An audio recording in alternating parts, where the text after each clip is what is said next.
ఇద్దరు అభ్యర్థులు పాల్గొన్న ఒక ఎన్నికలో చెల్లిన ఓట్లలో 50% ఒకరికి పడ్డాయి, 20% ఓట్లు మురిగిపోయినాయి. మొత్తం ఓట్ల సంఖ్య 7,500 అయితే రెండో అభ్యర్థికి ఎన్ని సక్రమమైన ఓట్లు పడ్డాయి? మొత్తం ఓట్లన్నీ 7,500. ఇన్వాలిడ్ ఓట్లన్నీ 20%. 80% ఓట్లు ఎన్ని? 80% ఓట్లు ఎన్ని? 7,500లో 80% అంటే 7,500 80% అంటే 80/100. ఈ 2 సున్నాలకి ఈ 2 సున్నాలకి క్యాన్సిల్ అయితే 75 × 80 ఎంత వస్తుంది?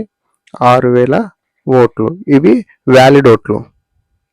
ఈ వ్యాలిడ్ ఓట్లని మనం 100% అనుకుంటే ఇందులో మొదటి పర్సన్కి 55% ఓట్లు వచ్చాయి. రెండోసరికి ఎన్ని వచ్చి ఉంటాయి? 45% వచ్చి ఉంటాయి. ఇది ఫస్ట్ పర్సన్, ఇది సెకండ్ పర్సన్. అయితే ఇక్కడ ఏమన్నాడు?